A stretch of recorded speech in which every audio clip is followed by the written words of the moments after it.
মাননীয় সদস্যবৃন্দ, এই সংসদ হাঁটি হাঁটি পা পা করে এগিয়ে চলেছে দৃঢ়তার সাথে। আপনাদের সহযোগিতার জন্য ধন্যবাদ।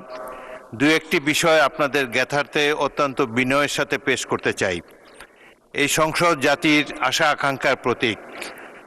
এই সংসদ সকল রাজনৈতিক এবং সামাজিক কর্মকাণ্ডের প্রাণকেন্দ্র হয়ে উঠুক, এটি আমরা সবাই চাই। একটি জাতীয় সংসদ এগিয়ে যেতে পারে তার ডিগনিটি বজায় রেখে, মর্যাদা বজায় রেখে, যেটি নির্ভর করে আইন কানুন, প্রচলিত বিধিবিধান এবং রেওয়াজের উপরে। কিছু কিছু ব্যত্যয় আমি দুঃখের সাথে লক্ষ্য করেছি, ভেবেছি এটা বোধহয় কমে যাবে। তার দু একটি অত্যন্ত বিনীতভাবে আপনাদের সামনে উপস্থাপন করতে চাই।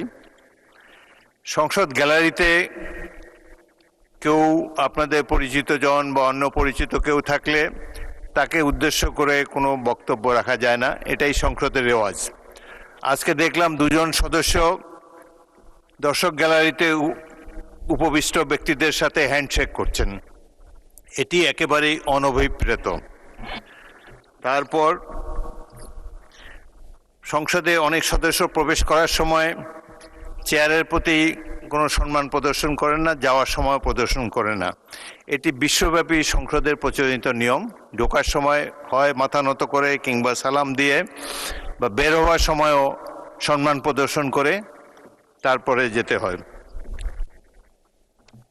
পরবর্তী স্পিকার এবং বক্তা যখন সংসদ চলে, এই মধ্যবর্তী অঞ্চল দিয়ে ক্রস করাটা সঠিক নয়, কিন্তু এটি আমি হামেশা লক্ষ্য করতে পারছি।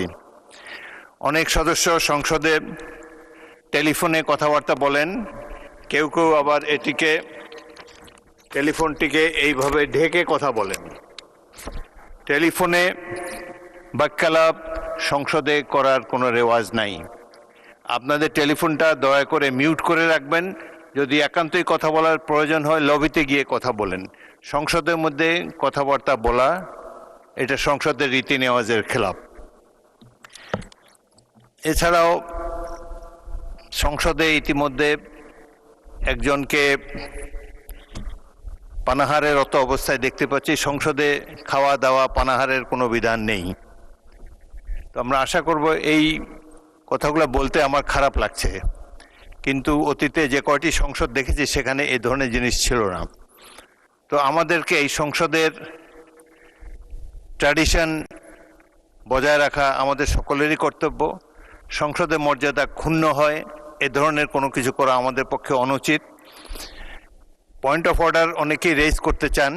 পয়েন্ট অফ অর্ডার রেজ করার জন্য প্রকৃষ্ট সময় হলো যখন প্রশ্নোত্তর পর্ব শেষ হবে, তখন আপনারা খুব জরুরি হলে তখন দাঁড়াতে হবে, দাঁড়িয়ে বলবেন যে পয়েন্ট অফ অর্ডার, সাথে কোন বিধিতে সে বিধিটাও কোট করবেন। এইভাবে অতীতের সংসদগুলো এভাবেই চলে এসেছে। সুতরাং আশা করব যারা নতুন সংসদে এসেছেন, অধিকাংশই নতুন, রুলস অফ প্রসিডিওর বইটা ভালোভাবে পড়ে ইকুইপড হয়ে তারপরে দাঁড়াবেন, তাহলে আপনাদের জন্য সহজ হবে, আমাদের জন্য কোনো আনপ্লেজেন্ট কথা বলতে হয় না। মাননীয় সদস্যবৃন্দ, আপনাদের সবাইকে এই কথা মনোযোগ দিয়ে শোনার জন্য ধন্যবাদ।